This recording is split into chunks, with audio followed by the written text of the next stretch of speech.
అడుగుతున్నాను ఎక్కడికి వెళ్దాం అని, ఏం ఆన్సర్ చేసలే. ఇంటికి ఎక్కడికి వెళ్తున్నాం మనం?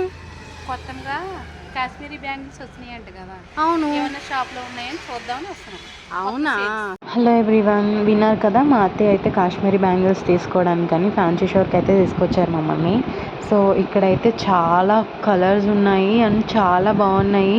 అండ్ మనం కాశ్మీరీ బ్యాంగిల్స్ అంటే వాళ్ళు దాంట్లో వేరే సైడ్ బ్యాంగిల్స్ యాడ్ చేస్తున్నారు, దాన్ని కాశ్మీరీ బ్యాంగిల్స్ అంటున్నారు.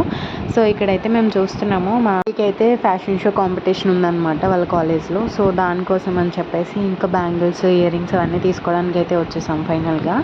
సో ఇక్కడైతే చూస్తున్నారు, సైజ్ అవన్నీ పెట్టుకుని చెక్ చేసుకుంటుంది. బికాజ్ మనకి సైజ్ ప్రాబ్లం అయితే కష్టం అవుతుంది కదా, ఇంకా అందుకే సైజెస్ చెక్ చేసుకుంది. ఈ క్యాలిక్యులేటర్ అయితే చూడండి ఎంత క్యూట్గా ఉందో.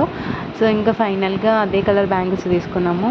ఆ తర్వాత వెంటనే పార్లర్కి అయితే వచ్చామన్నమాట. ఇక్కడ అత్తయ్య అయితే ఐబ్రోస్ చేయించుకుంటున్నారు. ఇంకా అదైతే దగ్గరలోనే ఉంది మాకు, అక్కడ నుంచి సేమ్ ప్లేస్ కాబట్టి వచ్చేసినాం అన్నమాట. సిటీ ఫైనల్ లుక్ తర్వాత పోస్ట్ చేస్తాను. Thanks for watching.